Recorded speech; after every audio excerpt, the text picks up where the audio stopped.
lisani yafqahu qawli waj'al li waziran min ahli la haula wala quwwata illa billahil aliyyil azim. Ibu yang saya kasihi, yang saya cintai, yang saya banggakan dan insya Allah dirahmati oleh Allah Subhanahu wa Ta'ala. Tidak henti-hentinya kita mensyukuri nikmat Allah ini. Kita ucapkan dengan syukur yang banyak, dengan ucapan alhamdulillahilladzi bi ni'matihi tatimmus shalihah. Shalawat beserta salam semoga tercurahkan kepada baginda kekasih kita Habibana wa Nabiyana Muhammad sallallahu alaihi wasallam. Pada zaman Rasulullah ada namanya Abu Lahab. Abu Lahab. Abu Lahab ini putra dari Abdul Muthalib. Abu Lahab ini putra dari namanya bukan Abu Lahab. Abu Lahab itu sebutan yang dicantumkan di dalam Al-Quran.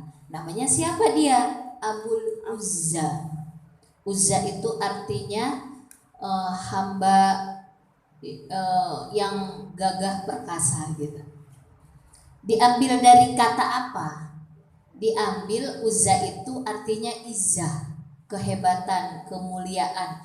Kalau Allah itu Al-Aziz, yang maha gagah, yang maha hebat, yang maha perkasa gitu. Maka Abdul Muthalib memberikan nama anaknya ini Abdul Uzza gitu ya, Uzza gitu ya. Kemudian dia itu punya adik namanya Abdullah, punya saudara juga namanya Hamzah, punya saudara juga namanya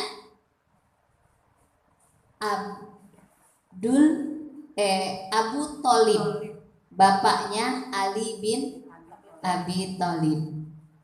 Punya saudara juga namanya Abbas, maka anaknya terkenal Abdullah bin Abbas. Masih ingat nggak Abdullah bin Abbas itu siapa? Ponakannya Nabi, berarti anak pamannya gitu istilahnya. Ini ahli sejarah nih, kita runtutin ya di situ. Abdul Muthalib itu keturunan siapa? Bapaknya Quraisy, iya. Namanya siapa ya? Ada yang tahu nggak? Abdi Manaf, ya. Kemudian Abdul sampai ke atasnya, sampai kepada Nabi Ismail, sampai ke atasnya Ibrahim. Jadi Abu Lahab ini Abdul Uzza ini keturunan dari Nabi Ibrahim. Ternyata tidak semua keturunan cicit itu semuanya jadi orang baik, orang soleh. Tapi dia putra dari Abdul Muthalib. Nah itu ya Bu ya. Nah kemudian ketika Rasulullah diperintahkan oleh Allah mengumpulkan seluruh keluarga terdekatnya. Di dalam Quran surat Asy-Syu'ara itu ayat 14 kalau nggak salah, 214 itu dikatakan wa anzir ashiratakan aqrabin. Maka berilah peringatan wahai Muhammad kepada orang-orang terdekatmu. Maka Nabi Muhammad mengumpulkan saudara-saudaranya semua Bu di situ. Terus kata Nabi Muhammad begini, dia berbicara kepada saudaranya, wahai saudaraku semua, kalau seandainya aku bilang di balik bukit ini, bukit yang ada sekarang itu ada bangunan Ka'bahnya di Mekah. Kemudian ada bukit kan, namanya Bukit Kubais ya Bu ya, Abu Kubais ya bukit itu. Itu kalau ada seandainya di belakang itu ada musuh, ada pasukan, kalian percaya enggak? Zaman dulu itu Bu, antar kabilah itu perang mulu. Maka jadi wajar kalau seandainya jangan-jangan nih nanti ada bulan depan ada musuh, ada kampung sana mau nyerang kita itu tuh udah biasa. Maka ketika Nabi mengatakan kalau seandainya di belakang bukit ini akan datang musuh, ada musuh besar yang akan menyerang kita, kalian percaya nggak? Apa jawaban mereka? Termasuk Abul Uzza ini, pamannya yang sangat sayang banget sama dia kan. Terus ya kami pasti percaya sama engkau Muhammad. Engkau tuh dari kecil gak pernah berbohong. Maka engkau terkenal dengan nama Al-Amin, terpercaya, jujur gitu ya.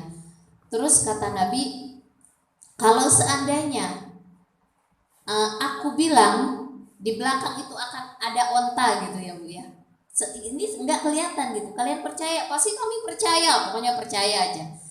Seandainya aku mengajak engkau untuk bertauhid kepada Allah, karena tanpa tauhid, kemusyrikan yang kalian lakukan ini tidak akan bernilai apa-apa ibadahmu. Perbuatan baikmu, amal solehmu tidak akan diterima oleh Allah kalau kamu tidak bertauhid kepada Allah. Maka saya mengajak engkau untuk mengakui keesaan Allah, untuk menerima agama Allah. Apa kata si Abu Lahab tadi? Yang lain diam Bu. Abu Lahab ini karena merasa punya kuasa, terus itu kan anak kecil istilahnya ya. Apa kata dia? Tabban laka ya Muhammad, alihada jama'atana. Celaka engkau Muhammad, ternyata untuk ini kamu mengajak kami gitu. Jadi amarahnya luar biasa datang itu Abu Lahab gara-gara diajak untuk mengikuti ajaran yang dibawa oleh Rasulullah, agama Islam. Nah, di sini maka turun surat Al-Lahab, dibalas oleh Allah. Jadi ketika Abu Lahab mengucapkan tabban laka ya Muhammad itu satu kali kan, dibalas oleh Allah dua kali. Tabbat yada abi lahabi wa tab. Celaka bagi siapa? Abu Lahab, benar-benar celaka. Nah, kita bahas sekarang itu Bu. Jadi kronologis sebab nuzulnya Quran surat Al-Lahab, karena Nabi mengajak saudara-saudaranya untuk beriman kepada Allah. A'udzubillahi minasyaitonirrajim.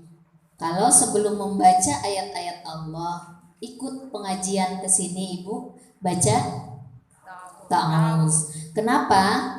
Karena Al-Quran yang mulia ini jangan sampai pikiran kitanya yang rusak, yang salah. Kita harus berlindung kepada Allah dari kesalahan-kesalahan yang akan dibisikkan oleh setan. Kata setan sebelum berangkat ke pengajian, gak usah ngaji lah, katanya gitu. Pokoknya saya mau ngaji, gak enak kalau gak ngaji, udah gitu. Kayaknya udah panggilan hati deh. Pas lagi di pengajian, ngapain sih serius-serius banget? Semalam kan kurang tidur, udah tidur aja di musola. Nah, itu setan Bu. Nanti ketika baca Quran, sebelum baca Quran kita, itu Al-Quran udah jamnya harus baca Quran. Kata setan, ngapain baca Quran, udah istirahat dulu kan tadi udah. Ntar aja lagi, nanti juga selesai. Yang penting kan minimal sekian hataman. Minimal kan sehataman atau 2 hataman. Kita punya target kan Bu ya. Udah ntar sore kan masih banyak waktu, ntar dulu. Kalau kita nggak baca ta'awuz. Ketika kita baca Quran nggak baca ta'awuz, kata setan gini, kamu kan udah rajin ngaji di musola, oh tahsinnya udah bagus, kayaknya aku deh yang paling pinter, kayaknya aku deh yang paling rajin, kayaknya apa? Jadi ilham-ilham, pemikiran-pemikiran, asupan-asupan yang waswasahkan oleh setan itu akan mudah masuk ke dalam hati kita kalau kita nggak baca ta'awuz. Makanya kalau ibu menjadi imam, lagi kumpul-kumpul gini sering baca ta'awuz supaya nggak ada bisikan-bisikan seperti itu, gitu ya. A'udzubillahi minasyaitonirrajim. Bismillahirrahmanirrahim. Tabbat, celaka, yada kedua tangan, yada Abi Lahabi wa tab. Tadi kan Abu Lahab mengatakan tabban ya Muhammad ya. Tapi di sini kok tabat ada taknya Bu. Kita harus ngerti nih, harus belajar bahasa sedikit ya Bu ya. Karena kalau tabban itu ya Muhammad itu menunjukkan muzakkar secara majazi. Kemarin saya udah jelasin. Ada kalimat secara hakiki, ada kalimat secara majazi ya. Kalau hakiki itu seadanya. Bu Zainab, kenapa di ujungnya ada kata marbutoh gitu, contohnya almaratun gitu. Karena Bu Zainab hakikatnya adalah seorang wanita. Tapi kenapa matahari juga disebut wanita? Dalam bahasa Arab menggambarkan matahari itu wanita, itu majazi namanya. Ini pun begitu. Taban itu celaka ya Muhammad, kata Abu Lahab. Itu kan nggak pakai tabu. Tapi kenapa di sini pakai ta? Kalau kita belajar bahasa Arab, karena di depannya ada kalimat menunjukkan muannas, yaitu yada. Tangan, kekuasaan itu muannas, bahasa Arab itu muannas, Bu. Nah, karena di depannya ada muannas, maka tabat tadi ditambah ta, jadi tabat. Tabat ya. Tabat, itu bahasa kok begitu ya? Emang itu begitulah bahasa Arab, Bu ya. Terima aja lah. Namanya bahasa, kita meniru gitu, ikutin aja. Tabat yada, yada itu tangan. Tangan bisa diartikan kekuasaan, Bu. Apa aja yang dia miliki gitu, maka celaka apa yang dia miliki, apa yang dia sudah usahakan. Kan dia sangat benci banget dengan Nabi Muhammad, dengan ajaran-ajarannya. Jadi apapun yang dilakukan oleh Nabi Muhammad beserta sahabat-sahabatnya, perjuangan untuk menegakkan dakwah semuanya dihalangi dengan apapun yang dimiliki oleh Abu Lahab ini, Abul Uzza ini, gitu ya. Abi Lahabi watab, dan benar-benar celaka. Maka di ujung ba itu ada itu menunjukkan sangat gitu, Bu. Jadi Abu Lahab mengatakan taban sekali, Allah mengatakan 2 kali, dan yang kedua kalinya adalah sesuatu yang sangat sangat keras gitu. Benar-benar dia akan celaka. Lanjut ya, Bu ya. Ma'aghna. Ma itu artinya tidak. Tidak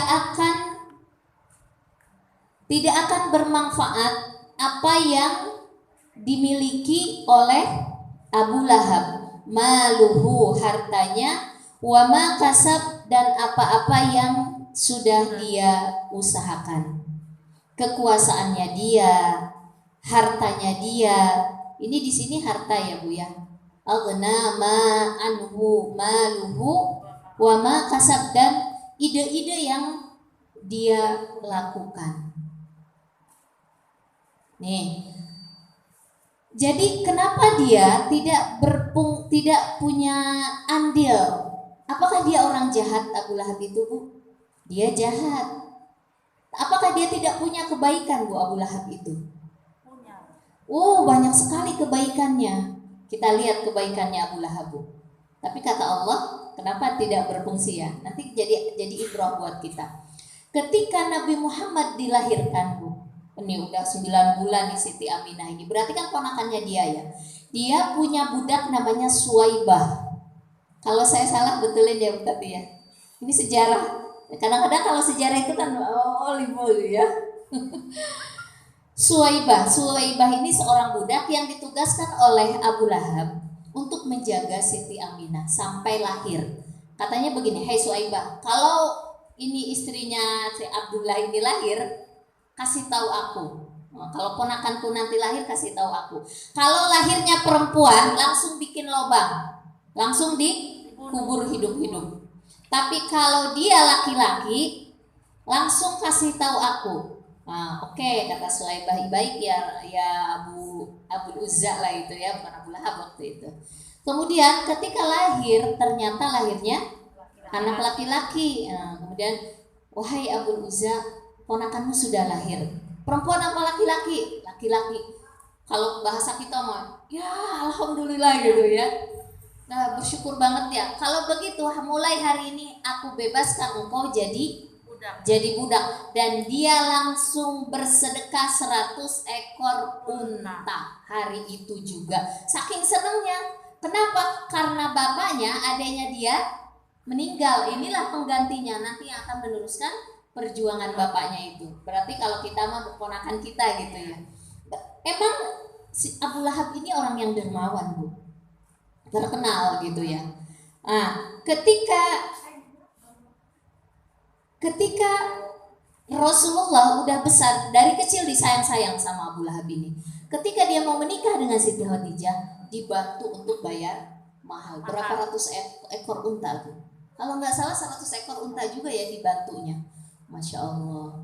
Tapi ketika Rasulullah umur 40 tahun, kemudian mengajak untuk beriman kepada Allah, yang tadinya sayang berubah menjadi benci. Ternyata kebencian itu bisa mengalahkan kasih sayang yang dari awalnya dipupuk dari kecil sampai 40 tahun.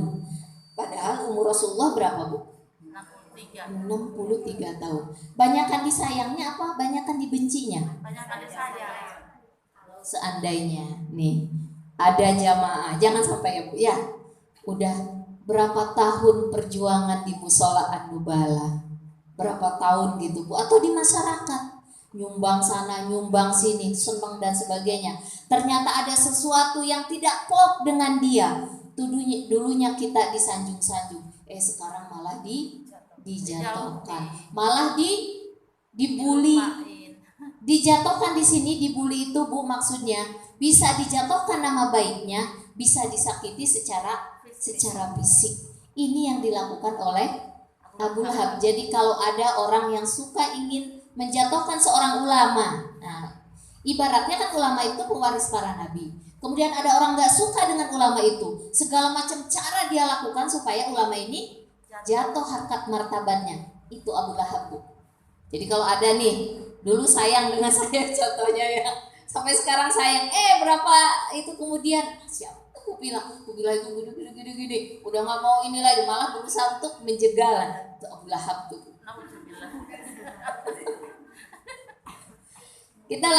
Kita lanjut ya Bu ya. Hartanya tidak berguna sama sekali, kebenciannya mengalahkan kasih sayangnya. Ada di dalam Al-Quran dikatakan, ada doa ya Bu ya, Rabbana firlana dzunubana wal ikhwanina sabaquna bil iman. Kemudian wala taj'alna qulubina gillal lil ladzina. Apa Bu ayatnya? Wala taj'alna, jangan jadikan hati kami jadi membenci, hati kami itu penuh dendam gitu Bu. Itu kan ada doanya ya. Wala taj'alna gillal lil ladzina qulubana gitu ya. Ada kan doa yang selalu kita ucapkan ya. Jadi itu yang diajarkan oleh Nabi ya Bu ya. Jangan jadikan hati kami jadi pendendam, benci sama sesama kami gitu. Kenapa? Karena kadang-kadang bisa jadi ibu tadinya sayang menjadi benci. Tapi kalau kita mendawamkan doa itu, ya Allah jadikan kami seorang yang penyayang, yang lemah lembut. Saya doa gitu, ya Allah jadikan anak saya, suami saya, jamaah saya lembut, penuh dengan kasih sayang gitu. Nah ini artinya apa? Karena hati bisa berbolak-balik Bu, bisa berbolak-balik. Nah maka oleh karena itu, kenapa kita di dalam Al-Quran dikatakan orang-orang yang masuk ke dalam surga itu dicambut rasa hasadnya. Wa naza'na ma fi qulubihim min ghillin, gitu kan? Wa naja'na ma fi sudurihim, apa qulubihim Bu? Sudurihim. Wa naza'na ma fi sudurihim min ghillin. Maka aku cabut, naza'na itu artinya dicabut oleh Allah dalam dada-dada mereka rasa hasud, rasa benci. Tandanya orang yang dipanggil oleh Allah menjadi ahli surga, orang yang di dalam hatinya jauh dari kebencian, kedengkian sama sesamanya Bu. Dia kalau saudaranya sesamanya dapat nikmat, dia senang aja, bukan sebaliknya. Iya, itu tanda-tanda itu Bu, orang yang diridhai oleh Allah. Karena dia ridho dengan ketentuan Allah yang terjadi pada dirinya atau para temannya atau sahabatnya atau tetangganya, saudaranya, dia gitu. Itu tanda orang yang diridhoi oleh Allah. Maka benar kata Allah, wa naza'na ma fi sudurihim min ghillin. Allah cabut di dalam hati, di dalam sadar, dada orang-orang mukmin itu orang-orang ahli surga. Kita lanjut. Sayasla narong dzata lahab. Sayasla itu artinya kelak dia akan.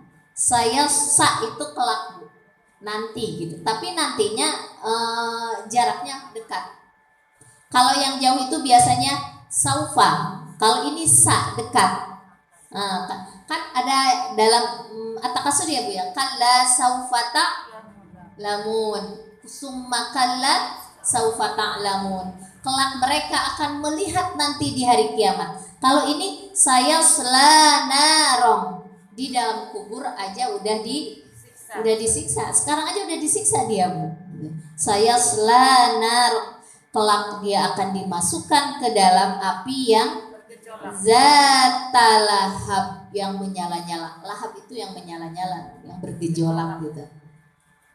Karena kebencian tadi dia masuk ke dalam neraka, gitu ya Bu ya. Lanjut, wamro'atuhu, dan istrinya hammalatan hatab, dan begitu pula istrinya pembawa kayu bakar. Kenapa di sini pembawa kayu bakar Bu? Jadi isi neraka itu adalah manusia.